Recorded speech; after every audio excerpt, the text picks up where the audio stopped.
여러분 안녕하세요. 천권의 성경 공부. 오늘도 지난 시간에 이어서 베드로전서 5장 7절로 14절 말씀을 살펴보도록 하겠습니다. 오늘 베드로전서 마지막 시간입니다. 네, 일단 이쪽 말씀의 중요한 부분을 개요를 살펴보도록 하겠습니다. 자, 베드로전서의 마지막 부분인 오늘 본문은 복음의 적대적인 시대를 살아가는 성도들을 향해서 마지막으로 당부하는 베드로 사도의 메시지를 담고 있습니다. 그리스도를 따르는 제자들이 당시에 감내를 해야 했던 무서운 핍박과 고난은 성도들의 믿음을 약화시키고요. 결국은 세상과 다를 바 없는 존재로 살 수 있도록 자꾸 회유하고 몰아가고 있었던 것입니다. 베드로는 그러한 어떤 고난을 우는 사자처럼 두루다니며 삼킬 자를 찾는 마귀의 모습으로 표현을 했습니다. 성도는 이에 대해서 근신하고 깨어 있어야 하는 것이고요. 그 다음에 오히려 두려워하지 말고 믿음을 굳건히 해서 마귀를 대적해야 하는 것입니다. 비록 우리가 사는 이 세상이 초대교회 때와는 좀 많이 다르다고 얘기를 하지요. 그럼에도 불구하고 그 양상이 비록 다를지언정 성도들에 대한 어떤 마귀의 공격은 지금 이 시간에도 이루어지고 있고 또 교회에 대한 비방과 핍박은 여전히 이루어지고 있습니다. 그래서 우리가 지금 가정과 직장, 학교와 같은 그 삶의 영역에서 끝없이 우리를 유혹하고 공격하는 그 마귀의 유혹을 바라보면서 이제 우리가 그것들을 돌아보고 그 다음에 내게 주어진 이 영적인 어떤 싸움을 어떻게 내가 감당해야 할지 그것을 주님께 구하고 기도하는 그런 어떤 성도가 되라는 그 권면이 여기 담겨 있다고 하겠습니다. 자, 그러면 이 5장 7절로 14절 말씀의 구조가 어떻게 구성이 되어 있는지를 저희가 한번 살펴보도록 하겠습니다. 자, 지금 베드로전서 5장 7절로 14절 말씀은 이렇게 구성이 되어 있습니다. 자, 일단 신자로서의 행위에 대해서 얘기를 하고 있어요.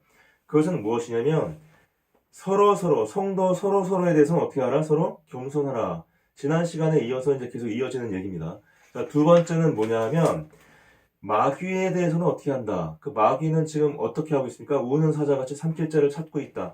그 마귀에서는 어떻게 하라? 대적하라. 이렇게 얘기하는 것이죠. 그 다음에 어떻게 하는 거다? 내 자신을 향해서는 어떻게 하라? 영광을 취하라. 이제 이런 얘기를 하고 있습니다. 자, 이렇게 얘기함으로써 베드로는 이제 그 성도들에게 또는 그 장로들에게 그리고 소아시아 지역에 있는 흩어져 있는 예수를 믿는 유대인들에게 하고 싶은 말을 이제 어느 정도 끝냈습니다. 끝냈고 이제 마무리를 짓는 것이에요. 이게 5장 12절로 14절 말씀인데요. 일단 베드로의 조력자 이 말을 받아서 대피를 했던 실로아노를 소개를 하고요. 그 다음에 이 글을 쓴 목적을 밝힙니다. 그리고 내가 어디서 봉사를 하고 있는지 바벨론이라는 말을 하면서 마지막으로 그의 겉면으로 베드로전서를 끝내고 있습니다. 자, 그럼 우리가 이 말씀을 이제 장절로 보면서 우리가 나누도록 하겠습니다. 5장 7절을 보면 이렇게 돼 있죠. 너희 염려를 다 주께 맡겨버려라. 이는 저가 너희를 권고하심이로다. 자, 우리가 볼 때에 여기 권고라는 말이 나오는데요. 이 권고라는 말은 무엇을 권하는 게 아니에요. 이것은 뭐냐면 관심을 가지고 돌본다 이런 뜻입니다. 이게. 그러니까 너희의 염려하지 말란 얘기죠. 염려하지 말고 다 어떻게 하라? 주에 맡겨라. 근데 그렇게 할 수 있는 이유가 무엇이에요? 왜냐하면은 이는 저가 너희를 돌보시고 관심을 갖고 이렇게 봐주시고 계신다. 너희를 보호하고 계신다. 그러니까 스스로 염려하지 마라. 그분에게 다 맡겨라. 의뢰하라. 이렇게 얘기를 하는 것이지요. 근데 맡긴다는 것은 우리가 좀 어떻게 본다면 이런 거를 떠올려야 됩니다. 그냥 맡겨. 근데 맡겼더니 내가 생각한 거하고 다른 결론이 나버렸어요. 나한테 맡겼습니다. 라고 내가 사실 어떤 계산적으로 뭘 할 수 있었는데 가만히 있었어요. 예. 근데 돌아가는 형세가 그 결론이 내가 바라던 거랑 다르게 났단 말이에요. 자, 그러면 이제 그 다음에 어떻게 해야 되는 거예요? 그럼 나 안 맡겨야 되나요? 우리가 이 주님께 맡긴다는 것은 무엇을 의미하는 거냐면 그 결과에 대해서 주님께 모든 걸 갖다가 의뢰하라는 얘기예요. 이것은 어떤 생각을 품고 있는 거냐면 너는 너에게 이익이 되고 너에게 진짜 유익이 되는 일이 무엇인지조차도 모르고 있다. 너희는 그런 존재다. 그렇게까지 겸손하라. 그런 전제가 지금 깔려 있는 겁니다. 그렇잖아요. 사람이라는 게 뭐 자기 계산대로 이렇게 막 계획대로 세우고 막 열심히 하지만 그게 자기한테 정말 유익이 되고 그 다음에 그게 정말 최선의 방법이었다. 최상의 수였다. 우리가 이렇게 느끼진 잘 않잖아요. 그리고 많은 사람들이 자기 옆에 있는 사람들이 사기꾼인지도 모르고 자기를 속이는 사람인지도 모르고 그 사람한테 믿고 뭘 하다가 사기도 당하지 않습니까? 모르잖아요. 난 지금 이 사람하고 뭘 해야 되는 거예요. 그죠? 예, 그게 내가 볼 땐 내 계산에 맞아. 근데 그거는 사기를 당하는 길이에요. 속는 길이에요. 사탄은 항상 어떻게 옵니까? 미혹으로 들어옵니다. 속임으로 들어오는 거예요. 그러니까 우리가 주님께 맡긴다는 것은 중요한 건 뭐냐면 그 결과에 대해서 내가 예상하거나 내가 희망했던 것이 아니라 할지라도 그 결과의 주제는 다 하나님께 있다. 끝까지 믿는 것입니다. 그게 바로 맡긴다는 건 믿는 거잖아요. 근데 어디까지 믿어야 돼요? 그 결과까지 모두 다 믿어야 돼요. 나는 모르지만 이게 아마 최선의 방법이었다. 나를 위해서 하나님께서. 나는 모르지만 이게 하나님의 뜻을 따르는 최소한 하나님의 내가 뜻을 따라가는 그 방법은 이것이 최선의 방법이었다. 또 맡겨야 되는 거예요. 그래서 또 의뢰하고 그래야 선한 협력을 이루게 되는 것이죠. 네. 자, 그 다음에 두 번째는 뭐냐 하면은 우리가 그냥 하나님께 맡기고 나는 아무것도 안 하고 있으면 되나요? 그건 아니에요. 최선을 다하고 있어야 돼요.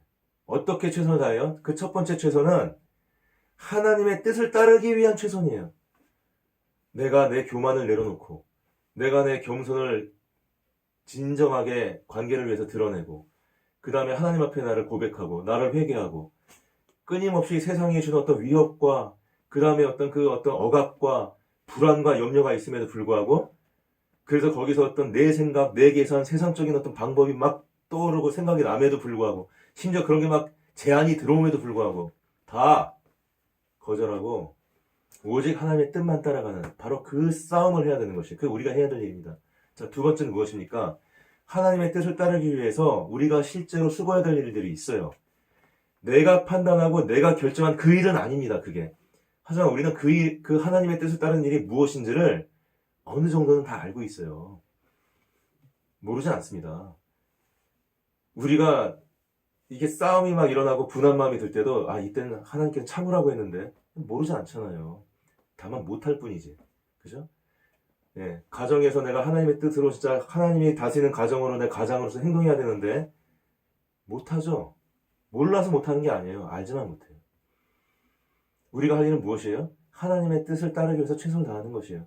그거는 내가 어떤 마음을 갖다가 하나님께 의뢰하기 위해서 싸우는 그 어떤 영적인 싸움도 있고 또 하나는 뭐예요? 실제로 하나님께서 원하시는 그 일을 하기 위해서 내가 수고하는 가난한 자들을 위해서 내가 도와주고 그 다음에 그 교회를 헌신하고 복음을 드러내고 밝히기 위해서 내가 공부하고 염려하고 그 다음에 가르치고 그 다음에 그걸 가르치며 하기 위해서 그 진정한 관계를 위해서 내가 또 수고하고 섬겨주고 이게 다 일이에요. 자기가 할 일은 하고 예, 핵심 키워드는 뭡니까? 하나님의 뜻 결과까지 함께 맡긴다. 그리고 난 최선을 다한다. 예, 바로 이런 말을 하고 있는 것입니다. 자, 그 다음에 그 8절을 보면 근신하라 깨어라 너희 대적마귀가 우는 사자같이 두루다니며 삼킬자를 찾나니 자 근신한다는 것은 무엇이냐면 조심하라 이런 말이죠. 조심하라. 그 다음에 깨어있으라. 그죠? 깨어라 깨어있으라 정신 차려라 정신 차려라. 정신 차려라는 말을 보통 어떻게 합니까?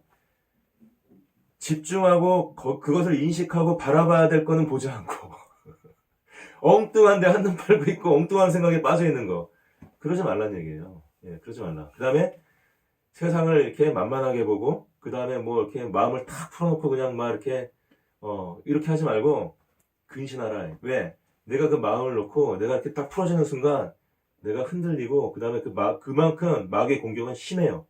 마귀의 유혹이 심하고 미혹이 심하고 그 다음에 마귀의 공격 자체가 심합니다.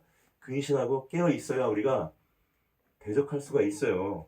그렇기 때문에 정신을 차려라. 이 마귀라는 것은 뭐냐면은 마귀는 헬라어로 디아블로스. 그래서 디아블로라는 뭐 영화도 있고 그렇잖아요. 디아블로스라고 하는데 헬라어로는 디아블로스. 그 다음에 히브리어로는 사탄. 영어로는 세이튼. 이렇게 얘기하는 거죠. 그래서 그 성경에 보면은 이 사탄에 대해서 어떻게 표현하냐면은 원수, 대적, 귀신의 왕, 이 세상의 임금, 공중권세 잡은 자, 벨리알, 뭐 이런 여러 가지 표현을 합니다. 근데 이 마귀들이 갖고 있는 기본적인 어떤 특성이 뭐냐면 우리를 참소하는 것. 참소가 뭡니까? 우리를 막 나쁘게 얘기하고 비방하고 막 욕하고 그 다음에 우리의 어떤 그 자존심을 없애려고 그러고 우리의 어떤 그런 이 하나님과 우리 사이를 막 이간질하려고 그러고 끊임없이 또 거짓말하고 미혹하고 이런 거를 얘기를 하는 것이죠. 일종의 무슨 뭐 궤변자일 수도 있고 참소자라고 부를 수도 있고 예. 그러니까 그 사탄이 우는 사자같이 찬다는 건 뭐냐면 어떻게 공격하는 거예요? 미혹으로 그 다음에 비난으로 비판으로 궤변으로 그 다음에 회방으로 그 다음에 뭐 우리를 막 누명을 씌우는 거 이런 걸로 우리를 막 공격을 들어오는 거예요. 우리가 세상을 살면서 이런 일을 많이 당합니다. 예. 기독교인이라는 것 때문에 사실은 또 그런 일을 당하는 경우도 많이 있어요. 특히 이 지금 베드로가 대상으로 삼고 있는 이 사람들은 내가 기독교인이라는 것 때문에 수많은 이런 비방을 당하고 그 다음에 비판을 당하고 그 다음에 뭐 누명을 쓰고 아주 뭐 여러 가지 어려움을 당했습니다. 참소를 당하는 것이죠. 세상으로부터. 기독교인이라는 이유 때문에. 베드로는 지금 그걸 얘기하는 건데 지금도 마찬가지예요. 지금도. 예. 지금도 여전히 사탄은 우리를 바로 이렇게 우는 사자 찾으면서 뭘 하려는 거예요? 우리를 누명을 씌우고 그 다음에 우리의 자존심을 꺾고 그 다음에 우리 하나님의 자녀로서의 어떤 그 정체성을 허물어뜨리려고 그러고 그 다음에 우리를 갖다가 그 거짓으로 이렇게 미혹을 줘가지고 우리가 꿰려고 그러고 이렇게 지금 하고 있는 것이죠. 그러니까 어떻게 해야 돼요? 조심해라. 근신하라. 그 다음에 깨어있으라. 깨어있으라. 엉뚱한 데 쳐다보지 마라. 무슨 재물, 세상처럼 어떤 명리, 뭐 명예, 출세 그러면 넘어가게 돼 있어요. 네, 넘어가게 돼 있어요. 바로 그것들이 우상화되면서 이제 교만하게 되고 하나님 뜻 따르지 않고 자기 생각대로 막 나가게 되고 이제 사탄의 자식이 되게 되는 것이죠. 사탄의 어떤 미혹에 들어가는 것이죠. 그냥 대적하는 게 아니라 지는 것이죠. 네, 그 수하로 들어가는 거니까 항복하고. 자, 그래서 그 9절에 보면 이제 뭐라고 되어 있냐면은 너희는 믿음을 굳게 하여 저를 대적하라. 이는 세상에 있는 너희 형제들도 동일한 고난을 당하는 줄 알미니라. 자, 이 다음에서 우리가 이제 성경책 하나 볼까요? 야고보서를 저희가 잠깐 보겠습니다. 자, 야고보서 4장 7절을 보면 그런즉 너희는 하나님께 순복할지어다 마귀를 대적하라 그리하면 너희를 피하리라. 지금 이렇게 말씀하고 있어요.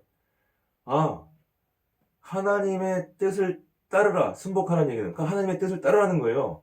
근데 그게 어떻게 하는 거예요? 마귀를 대적하라. 그러면 어떻게 한대요?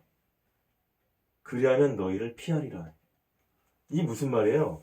마귀가 우리가 대적하면 우리가 무서워서 우리를 뭐 미혹하려고 그러고 우리를 참소하고 우리를 갖다 비방하고 우리를 갖다 누명 씌우려고 그러고 우리를 막 그거 안 한다는 얘기 그게 아니죠. 하나님의 뜻에 따라서 대적하라. 그러면 하나님께서 너희를 보호해 주시고 구해 주시기 때문에 너희가 그 마귀로부터 오는 그 화를 피하게 되리라. 이 말을 하는 것이죠, 지금. 하나님이 도와줄게. 이 말 하는 것이죠. 염려하지 마. 예. 근신하고 깨있기만 해라. 그죠? 하나님의 뜻을 바라보면서. 그러니까 너희는 믿음을 굳게 하여. 자, 전제가 뭐예요? 그래서 믿음을 굳게 하라. 어떤 믿음이에요? 바로 야고보서에 나와 있는 이 말 지금. 4장 7절에 나와 있는 말. 무슨 말이에요? 하나님께서 너희를 도와주실 것이다. 하나님께 순복하라. 그리고 마귀를 대적하라. 그러면 너희가 피하리라. 이 말이에요, 지금 이 말. 예, 이 말. 자, 그러니까 그 믿음을 굳게 하라는 말은 바로 그 말이고, 그래서 저를 대적하란 말이에요. 그러면 이것이 이제 그 앞에 그 야고보서에서는 이제 그 하나님의 보호하심을 얘기를 했지만, 또 이거는 뭘 얘기하는 거예요? 그렇게 이 고난을 당하고 있는 사람들이 또 마귀를 대적하는 사람이 너 하나만 있는 게 아니야. 수많은 너의 동료들이 있어. 동일한 고난을 당하는 사람들이 있어. 근데 이거를 다른 사람도 고난 당하는데 뭐 네가 뭔데 너는 고난 안 당해야 되냐 이렇게 말하는 게 아니에요. 다른 사람을 봐봐라. 보면 하나님이 그들을 도와주셔서 어떻게 그들이 그 마귀의 대적을 함으로써 승리하게 되는지. 즉 승리한다는 게 아닙니다. 마귀를 뭐 죽이고 마귀를 이게 아니라 자기가 그 참소에 넘어가지 않는 거죠. 참소를 당하더라도 내가 견디는 거죠. 인내하는 거죠. 그리고 오히려 그걸 통해서 하나님의 영광을 드러내는 거예요. 그죠? 우리의 정체성을 더 자각하게 되는 것이고, 예, 거기서 꺾이지 않는 것이고, 마귀가 뭐 미혹한다고 해서 유혹에 넘어가지 않는 것이고, 마귀가 막 무두명을 씌우고 막 생활을 힘들게 만든다고 해서 거기에 내가 지는 것이 아니고, 그것을 말을 하는 것이에요. 그 다른 사람들 봐라. 하나님의 도움을 주셔서 그렇게 다 이기고 있지 않느냐. 너도 이길 수 있어. 이 얘기하는 것이죠. 이 얘기하는 것이. 너는 외롭지 않아. 예. 다 하나님께서 함께하고 있어. 너를 도와주는 또 동력자들이 있어. 누군가 올 거야, 또 너를 도와주러. 하나님의 손이 돼서, 하나님의 입이 되어서 올 거야. 예. 동력자들이 있어. 이런 얘기 하는 것이죠. 네. 자, 그 다음에 이제 10절을 보면, 모든 은혜의 하나님, 곧 그리스도 안에서 너희를 부르사, 자기의 영원한 영광에 들어가게 하신 이가, 잠깐 고난을 받은 너희를 친히 온전케 하시며, 굳게 하시며, 강하게 하시며, 털을 견고케 하시리라. 자, 이렇게 말을 하고 있습니다. 자, 그러면 누가 어떻게 한다고 이렇게 얘기하는 거죠? 누가? 자, 누가예요? 모든 은혜의 하나님. 은혜라는 건 무엇입니까? 자격이 없어도 베풀어 주는 것. 근데 그걸 누가 베풀어 주건? 하나님께서 베푸신다는 거예요. 하나님께서. 자, 근데 그 하나님인데 곧 그리스도 안에서 너희를 부르사. 그리스도를 통해서 우리는 그리스도를 통해서 하나님 만날 수 있죠. 그러니까 그리스도 안에서 너희를 부른 거예요. 예, 그리스도를 통해서 부른 거죠. 하나님께서 부르셔가지고 어떻게 하는 것이에요? 자기의 영원한 영광에 들어가시게 하신 그것이 뭘로? 은혜로. 그죠? 은혜로. 자기의 영원한 영광에 들어가게 하신 이가, 자, 그럼 어떻게 한다는 거예요? 잠깐 고난을 받아. 지금 너희는 잠깐 고난을 받을 수 있어.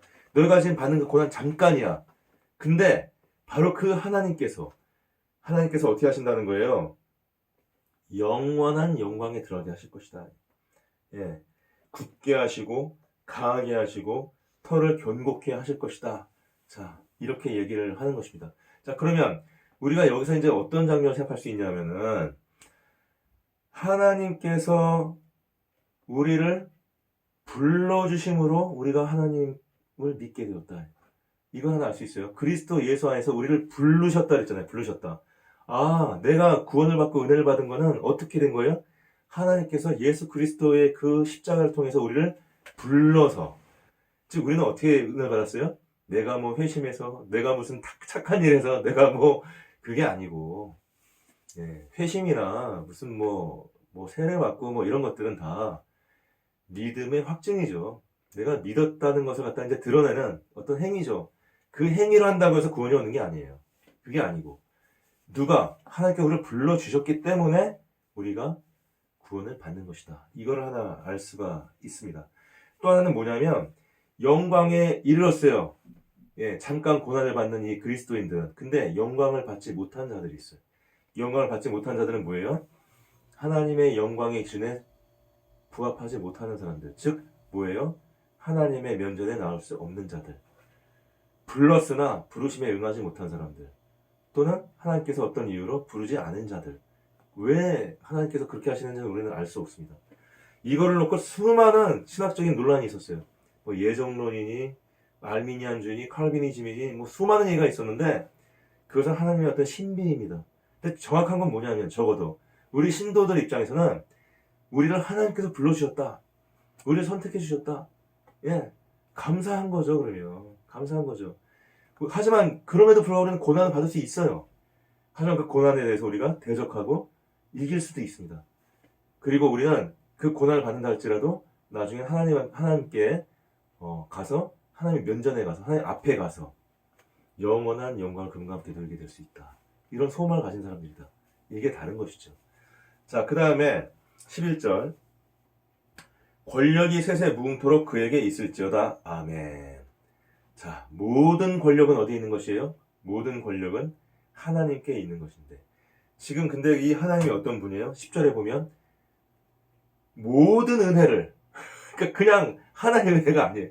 우리가 필요로 하는 거, 우리가 생각하는 모든 은혜를 하나님께서 갖고 계신데, 그걸 우리한테 베푸셨는데, 그 하나님 또 어떤 존재예요? 모든 권력이 셋에 무궁토록 그에게 있을지어다. 모든 권력을 가지신 분.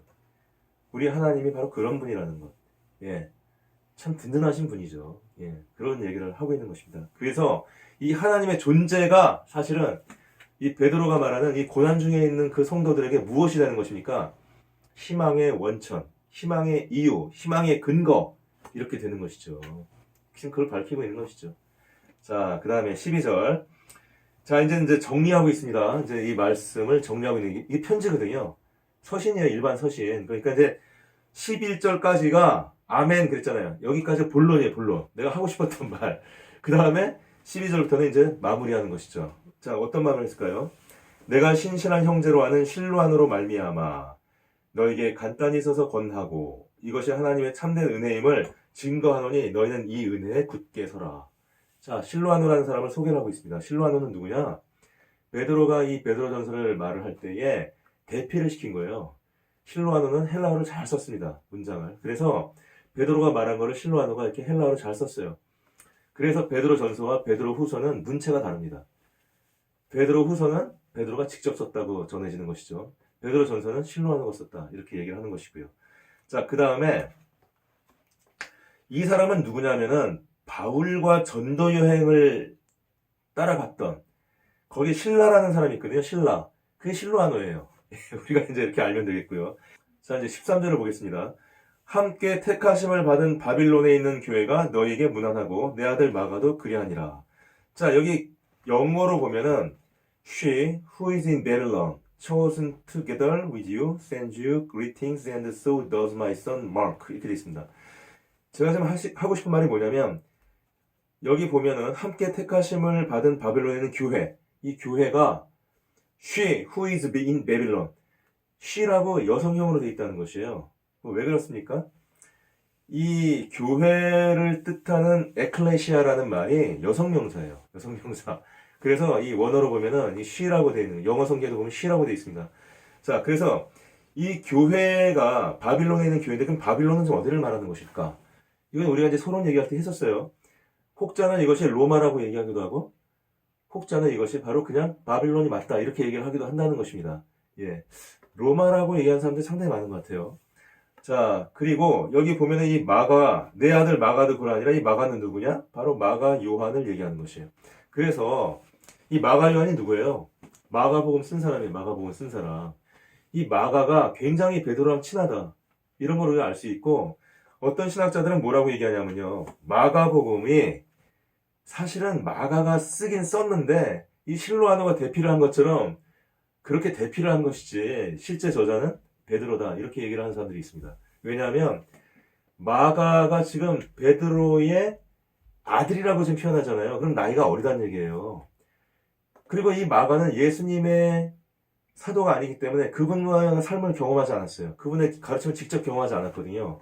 근데 마가복음 가만히 보면 이것은 진짜 그 예수님을 함께 겪고 함께 생활했던 사도가 아니면은 가르침을 줄 수 없는 또 얘기할 수 없는 것들이 좀 많이 있다는 거예요. 그러니까 실제로 마가복음의 저자가 마가가 아니라 마가 요한이 아니라 그 마가를 아들처럼 삼고 마가들처럼 대했던 바로 베드로가 아니었겠는가 이런 어떤 이야기들이 있는 것입니다. 자, 이제 14절. 너희는 사랑의 입맞춤으로 피차 문안하라. 그리스도 안에 있는 너희 모든 이에게 평강이 있을지어다. 아멘. 자, 이 말은 뭐냐면 입맞춤이란 말이 나왔어요. 입맞춤이라는 것은 무엇을 얘기하는 것일까요? 입맞춤은 상당한 어떤 친근감, 그 다음에 어떤 그 애정, 사랑 뭐 이런 걸 얘기하는 것이니까 그리스도인들끼리 마음으로만 사랑하고 겉으로 표현하지 않고 뭐 이러지 말고 입맞춤 하라. 실제로 내가 사랑한다고 표현해라. 사랑을 표현해줘라. 그리고 실제로 또 사랑해라 이 말이에요. 예, 거짓으로 입맞춤 하라 이게 아니고 그 다음에 이 말은 뭐냐면은 그리스도 안에 있는 너희 모든에게 평강이 있다. 왜 평강이 있을까요? 왜? 왜냐하면은 그리스도 안에 있기 때문에 평강이 있는 것이죠. 그러니까 그리스도와 함께 한다면은 화평이 있는 것이죠. 그 화평이 어디 있다는 것이에요? 그 화평은 어떤 계급에 있는 것이 아니고 어떤 재산에 있는 것이 아니고 어떤 지위에 있는 것이 아니고 바로 예수 그리스도 안에 있다는 것이에요. 그래서 우리가 무슨 얘기 많이 합니까? 하나님과 함께 한다면 바로 그것이 천국이다. 비록 그것이 남들이 볼 땐 지옥이라 할지라도 남들이 볼 땐 그것이 천국이라 할지라도 하나님이 거기 함께 하지 않는다면 그건 지옥이다. 이게 바로 그리스도인의 고백이죠. 네. 지금 베드로는 그 말을 하고 있는 것입니다. 자, 그러면 이제 오늘 우리가 나눈 말씀을 우리 현대인의 성경으로 쭉 한번 또 읽어보도록 하겠습니다. 여러분의 염려를 다 하나님께 맡기십시오. 하나님이 여러분을 보살피고 계십니다. 8절 바짝 정신을 차리고 철저하게 경계하십시오. 여러분의 원수인 마귀가 울부짖는 사자처럼 삼킬 자를 찾아서 돌아다니고 있습니다. 9절 그러므로 믿음에 굳게 서서 마귀를 대항하십시오. 세상에 흩어져 있는 모든 성도들도 이 같은 고난을 겪고 있습니다. 10절 얼마 동안 여러분이 고난을 겪고 나면 그리스도 안에서 여러분을 불러 영원한 영광을 함께 누리게 하신 모든 은혜의 하나님이 여러분을 친히 완전하게 하시고 굳세게 하시고 강하게 하시며 튼튼하게 세워 주실 것입니다. 11절 능력이 하나님께 길이길이 함께하기를 기도합니다. 아멘. 12절 내가 신실한 형제로 여기는 실로아누를 통해 나는 여러분에게 간단히 편지를 써서 여러분을 격려하고 주님을 위해 고난받는 이것이 하나님의 참된 은혜임을 증거하였습니다. 그러므로 여러분은 이 은혜에 굳게 서십시오. 13절 여러분과 함께 선택된 바빌론에 있는 여러분의 자매교회가 여러분에게 무난하고 내 아들 마가가 여러분에게 무난합니다. 14절 여러분은 성도의 사랑으로 서로 무난하십시오. 그리스도 안에 있는 여러분 모두에게 평안이 함께 하시기를 기도합니다. 아멘. 자, 이것으로 베드로전서 저희가 성경 공부를 마쳤습니다. 자, 그리고 다음 시간부터는 이제 베드로 후서를 함께 공부하도록 하겠습니다. 여러분 감사합니다. 자, 그럼 다음에 또 뵐 수 있었으면 좋겠네요. 고맙습니다.